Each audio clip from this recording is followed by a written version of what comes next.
This week on Christian World News, First Lady Melania Trump's determination to rescue Ukrainian children in captivity in Russia. See how her efforts have paid off and meet the man whose mission is to save Ukraine by bringing every child back home. Plus, 2025 could go down as the worst year on record for church closures here in America. Meet a pastor whose church is bucking this trend and hear how lowering barriers and reaching beyond walls can revitalize congregations. And stop in the name of God. In Charlie Kirk's final book, he tells us why it's crucial to slow down, turn off, and observe the Sabbath. Hello, everyone. Welcome to this week's edition of Christian World News. I'm George Thomas.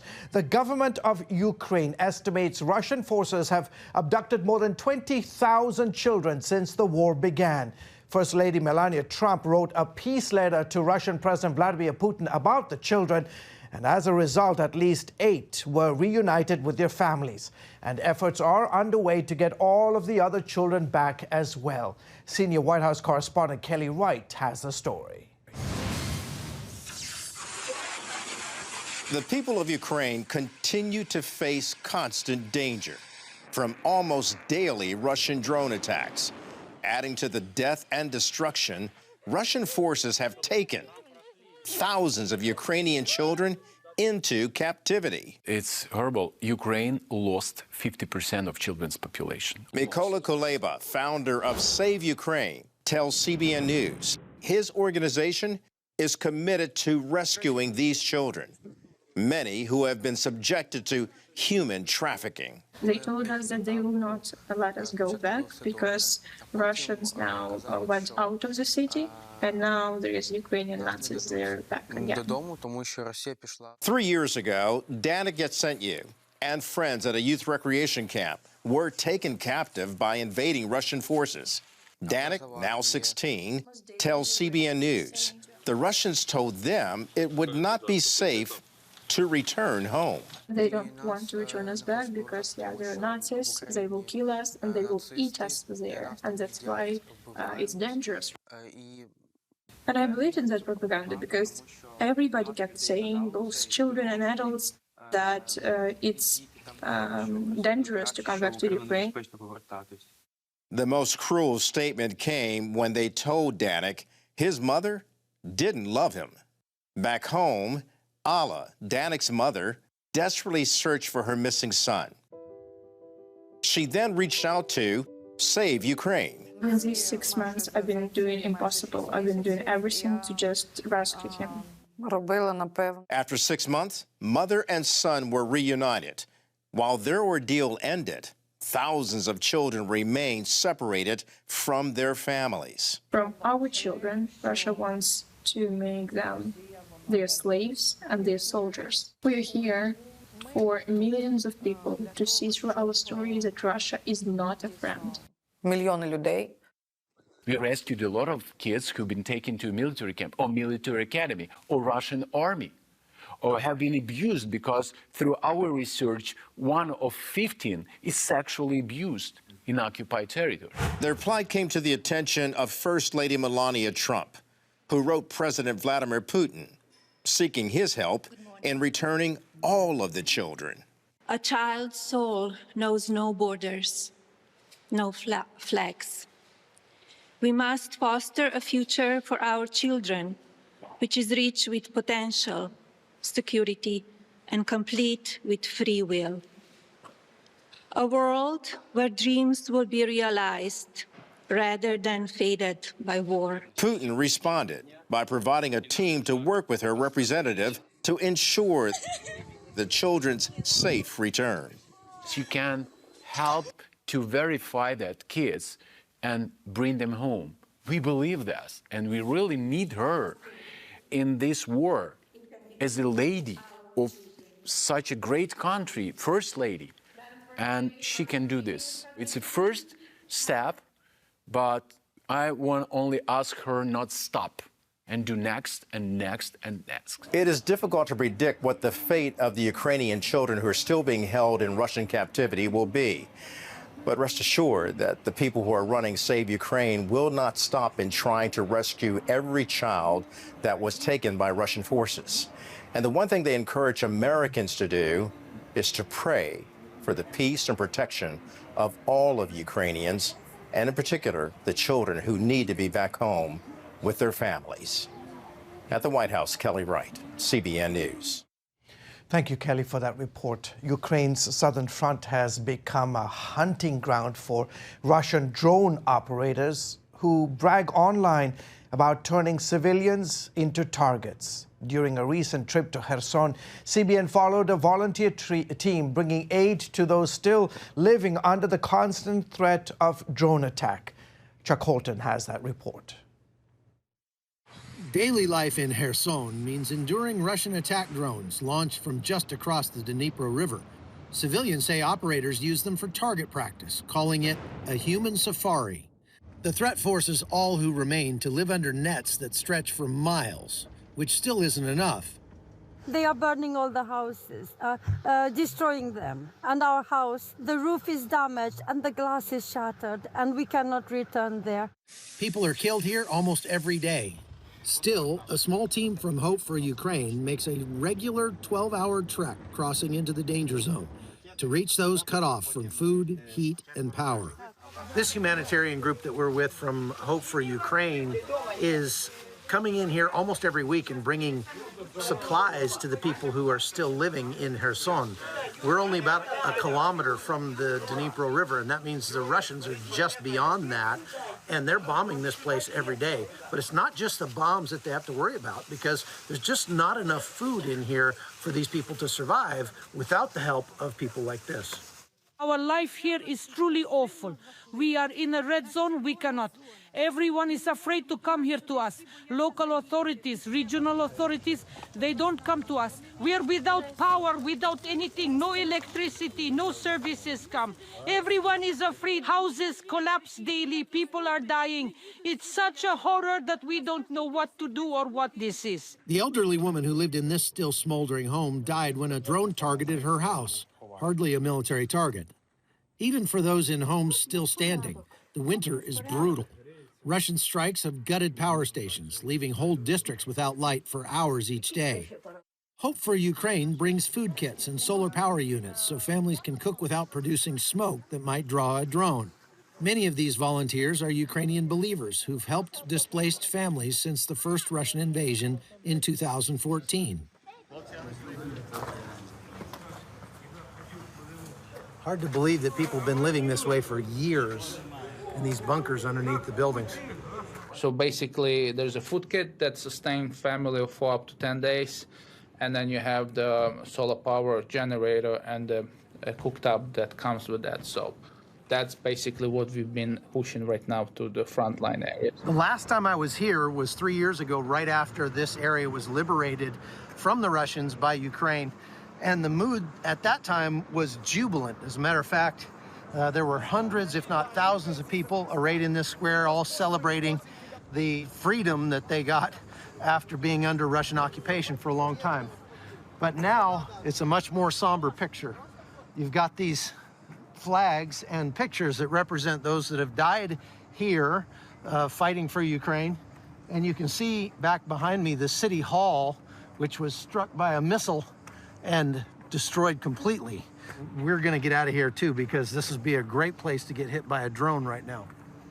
And now many drones are flying and the power goes out. We sit without electricity for a very, very long time. Practically there is no power at all. They cut it every 4 hours, then 5, and there's no light. Well, it's thanks to you that we're getting at least some assistance brought in. For the people living inside Kherson's kill zone, aid runs like this are the thin line between survival and collapse. Although Russia's military continues its human safari, the teams who return each week say they won't abandon those who cannot leave. From Ukraine, I'm Chuck Holton for CBN News. Thank you, Chuck. Coming up, as churches across the country close their doors, one town is proving revival is still possible. Welcome back. Religious belief in America is apparently holding steady. The Pew Research Center reports that from 2020 to 2025, the number of Americans who identify with a religion fell 1%, while those who attend religious services weekly or twice monthly increased by 1%. Those who pray daily dropped 2%. Those numbers reflect an end to a decades-long downward trend. All this happening while this could be the worst year on record for church closures in America. As many as 15,000, many of them in rural areas, may be shutting their doors. As Brody Carter shows us, one small church in North Carolina is bucking this trend. In towns like this across rural America, churches aren't just places of worship. They're the heartbeat of the community. But in America, that pulse is fading. Here in Gates County, North Carolina, several churches have closed their doors, but this one seems to be opening their doors much wider. We're in a small town, dude. Right? Everyone knows everybody knows everybody. You live in a fishbowl if you're a pastor here. Gatesville, North Carolina, population 250, sits just south of the Virginia line. Roughly half of its residents attend the Upper Room, an Assemblies of God church on the edge of town. A short drive through Gates County reveals a landscape of faith in transition. Probably 5 right now that on paper are open and have closed, and there's a couple that have just literally closed and shuttered the doors. On the outside, restored sanctuaries and shining stained glass may look like revival. Yet across parts of rural America, looks can be deceiving. The caretaker group will care for this building. They'll keep the grass cut, and they'll make sure the roof is fixed. So it'll be an edifice. It's a museum. Just something that Jesus did generations ago.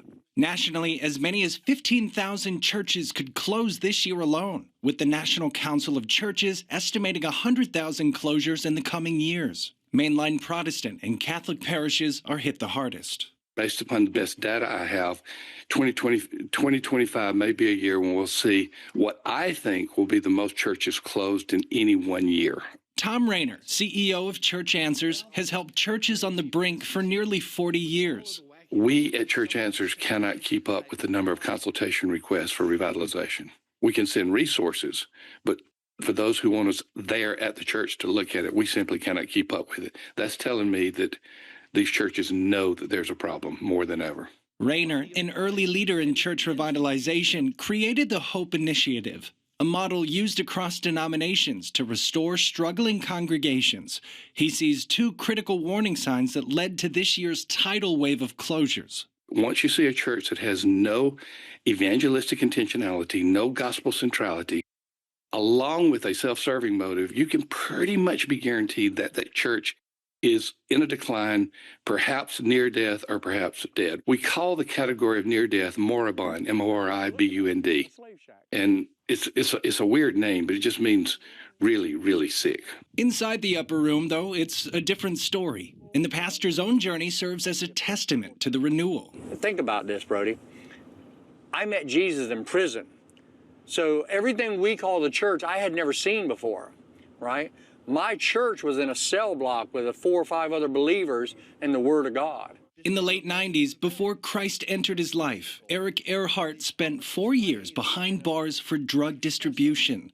That's where he says God gave him a vision to open a church. So we ended up launching this church. I'm the founding pastor.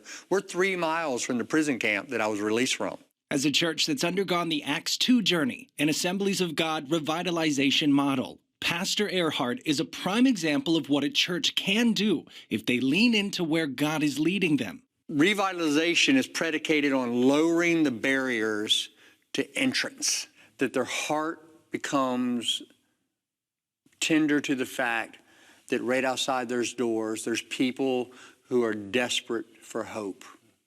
They're desperate for Christ and they've never even heard his name before. While thousands of America's churches are closing, Pastor Earhart believes that by lowering barriers and reaching beyond his walls, faith can still transform a community, even in a town of just 250.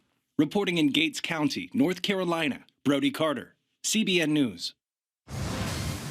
Up next, a new message from the late Charlie Kirk, how he discovered the importance of the Sabbath and why everyone should observe a day of rest.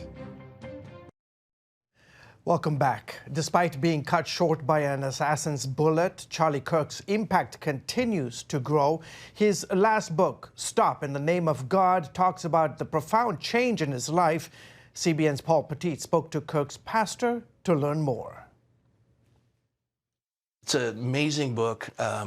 Charlie was so excited about it being published. I was with him in Korea when they gave him the last thing he had to sign off on, and it changed him in a profound way. Before his death, Charlie Kirk spoke of how his most favorite trip was to Israel. Pastor Rob McCoy says a major reason is that Charlie learned the importance of keeping the Sabbath. He was at a place where it was a crisis that he just had so much to do, and you know, beware of the barrenness of a busy life. And reaching out to one of his pastor friends, just commenting to him, David Engelhardt, who is on the board at Turning Point. And David said, have you ever considered taking a Sabbath?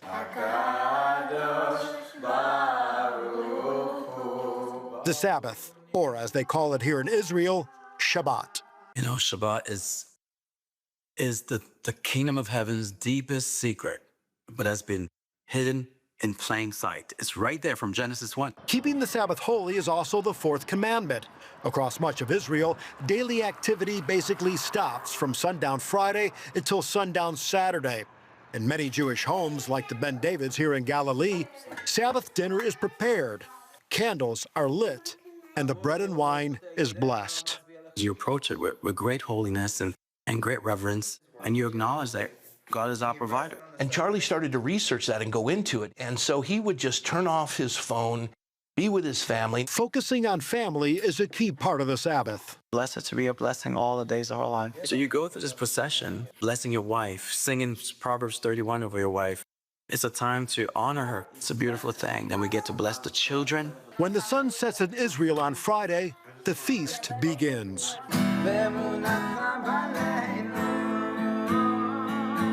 Shabbat Saturday is all about rest, no driving, no working, and no electronics. There's a pattern in the Bible, and if we follow it, we will enter that rest. That's why Hebrews 4:12 says there still remains a rest for the people of God. But according to Kirk's pastor, Charlie was getting very little rest, traveling, hosting multiple programs, answering hundreds of emails nonstop on little rest. That's why McCoy says when the Kirks started observing the Sabbath like they do here in Israel, all that changed. Turn your phone off for one day. No contact, no social media, no work. Your mental health will improve dramatically. And he saw Sabbath for the man, not man for the Sabbath. So it wasn't legalistic for him, but it was this idea of stopping and resting, being with God. And he says, whoever honors me, I will honor. And Shabbat is honoring him. So he got it. And that inspired him, especially when he saw the work that Dennis Prager was doing.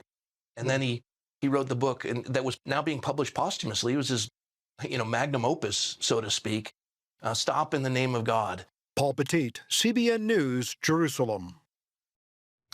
Finally this week, some might argue that faith and science cannot coexist. A museum in Tennessee is challenging that belief. CBN's Wendy Griffith takes us inside the Wonder Center.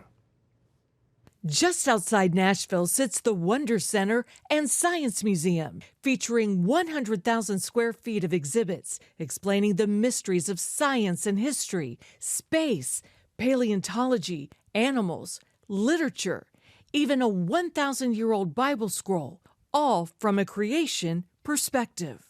Founder and director David Reeves says the mission is to educate and inspire through God's magnificent creation. We want people to walk through and be inspired with science, with hands-on activities, with world-class exhibitry, with NASA artifacts, with planetarium shows that take you fully immersive into space, and then point it right back to this idea that all of the universe shows these design patterns, and they're pointing us right back to not just our Creator, but ultimately to our Savior, Jesus Christ. David, what are some of your favorite exhibits that are happening right now at the Wonder Center? You know, we just opened up Wonders of Africa. I lead African photo safaris for families, take them into the heart of South Africa and show them how animal biology points back to this amazing design from the beginning. And so we just opened up an entire exhibit hall, our second largest exhibit hall ever, which transports you into the bushveld of Africa, past lions, past all of these other animals, through a watering hole where you can see these things up close and personal, and then teaches you lessons about their design. David's passion for science began at an early age, picking up fossils near his home in Middle Tennessee. As a young man, astrophotography, taking photos of the night sky, captured his imagination and stirred a desire to explain the purpose and majesty behind the universe. And I saw the blues and the purples and the reds and all of those stars and all of that beauty. I said, wow, the heavens declare the glory of God, just like Psalm 19 says. And the next thought that ran through my mind was, why is this a hobby? Why couldn't I use that passion for Christ? And why couldn't we actually use it as a witnessing tool to encourage people, hey, you're not a cosmic accident. You were born with purpose, and that purpose is fulfilled through Christ. Reeves is known for his groundbreaking research on the Dead Sea Scrolls, as well as his amazing dinosaur discoveries. He believes the Wonder Center offers something for everyone. You'll get to see and experience things like racing cars downhill and learn physics and principles. You'll learn about the Bernoulli principle, which helps airplanes stay afloat. You're going to be able to experience 1 million volts of lightning in our Tesla coil experience, where we put you in the same room with that electricity playing music. And then you'll get to see one of the top 10 planetariums in the entire world floating through space. The ultimate goal is to remind people that God created the entire universe because He wants to have a relationship with us. Whether it's the blade of grass out of their window or the hummingbird flying past their door, look at that in a different way and not just be amazed at nature, but be amazed at God's creation. Wendy Griffith, CBN News. Thank you, Wendy. Well, folks, that is it for this week's edition of Christian World News from all of us here. Until next week, goodbye and God bless you.